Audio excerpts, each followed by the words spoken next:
May problema kami sa kwan. Alarma yung namin, no? Ignition pressure low. So yung alarma, ignition pressure low. Ibig sabihin, problema tayo sa pressure ng kwan. So yan, no? Yung pressure dapat yan sa normal, mga 0.8 megapascal or 8 bars.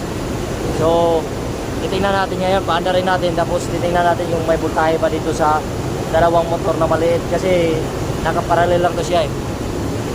Oh, tayo dito eh. Di, ito muna titingnan ko kung may supply ba itong dalawang motor. Motor to eh. Motor yan, dalawa. Kung may supply yan, ibig sabihin ito parado. Oh, subukan natin to eh. Fully open yung solenoid.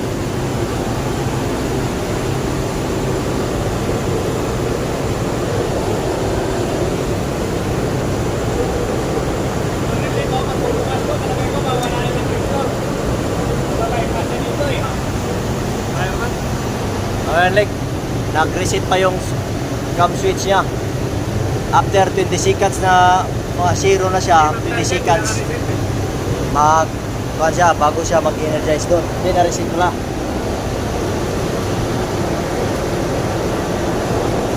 Una natin ng 100 volts. So, mag-isa lang tayo. Sig, picturean mo muna ito, Sig.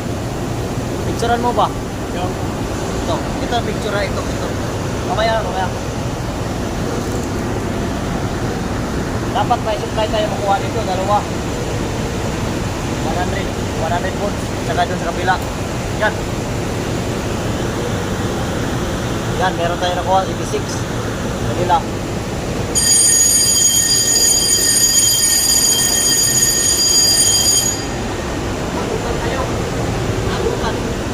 Dapat naabutan, at least dito, na-confirm na natin na may supply ito.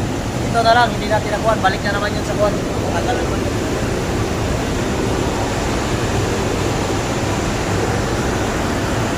Okay, dahil konti lang yung natin pressure, yung suggestion ko yung takno.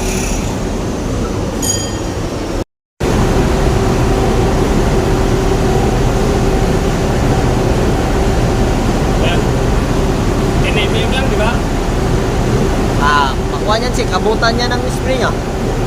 Saan?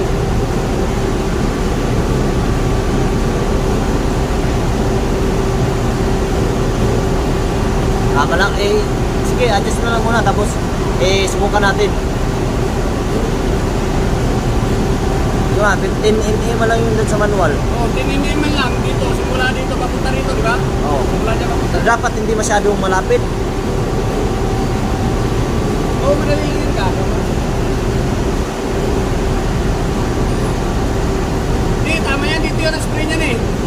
Sige, ikuhan mo na lang, adjust mo na lang.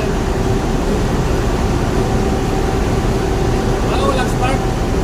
Spark lang. Hindi, malaman yan. Gusto mo malaman yung spark. Oo, dapat. Sige, ikabit mo muna yan. Huwag mo muna ipasok. Ikabit na natin muna yung wiring yan. Ay, mag-spray yan dito. Hindi, sirado lang natin yung barbula. Hindi na, walang lalabas dyan. Wala talaga pressure yan.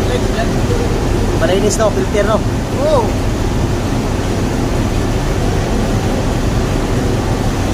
Tinanggal natin kasi taas yung voltage drop niya. So yung tinester natin ayos naman.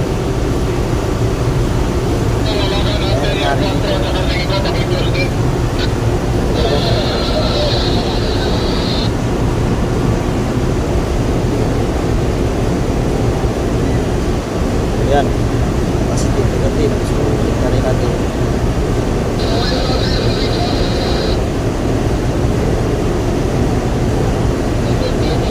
Ayos naman. Tanong dyan, bakit taas ng voltage drop niya? Dalhin na natin yung isa, iwan natin. Ilan ba talaga yung kanya?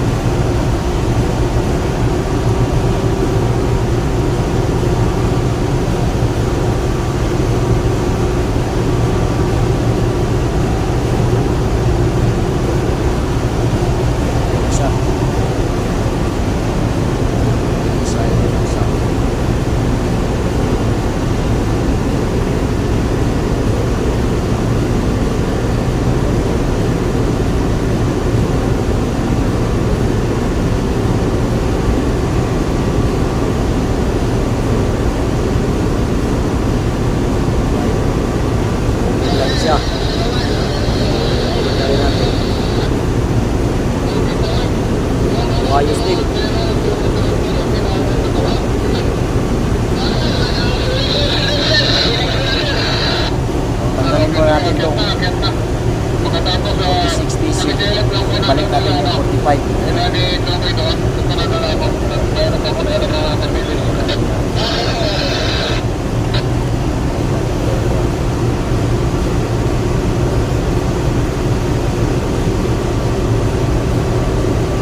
testing na namin kaliki.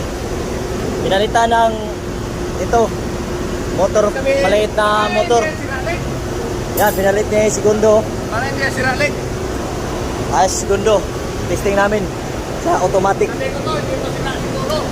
Parang tatuan mo lang, may mali-mali ka lang ginagawa. Yan yung pressure leak ko. Yan sinasabi ko leak na dapat abot siya ng 8 bars leak or 7 bars. Eh, megapascal yan eh. So, yan leak. Oo, walang ano, walang bulto. Sige lang, ikuha na natin. Subukan muna natin. So, itong bypass natin, hindi na kailangan.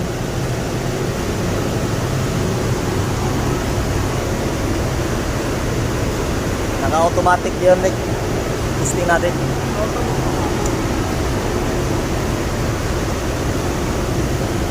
Oh, ayos talaga si Rick, wash out, segundo. Kailangan naman ang tumatakbo. Ibig sabihin, kahit wala pa pala yun, tumatakbo na pala to. Yeah, para ma-steady niya yung pressure ba? Kung wala pa doon sa sinasabi mo, tumatakbo na pala data talaga yun. Dapat nga po, parang hindi tumatakbo. Okay? Wala. Eh, wala nang pressure eh. Kunti lang eh. Kailangan naman dito eh. Sabi ko tumatakbo eh. Gago to, baka to, ayos dito. Wala, hindi yan. Pangalan talaga yun. Yung supply nun, tinanggal ko muna yan dyan para pag maggawa-gawa tayo dyan, baka ma-short ba? Yan. Yan o. Mandar na siya. Yay! Alam ko tumatakbo. God is good, Nick, all the time. Tumatakbo siya oh. Ah! Weh! Na-impress eh. Uwi na ako pag ganyan mga sistema ng tao dito. Dami namin ginawa, Nick. Nick! Kailangan naman tumatakbo. Ayos. Yan ang kailangan na, Nick. Pakita, Sig, pakita. Yung panilitan. So, ayos na, Nick. God is good all the time.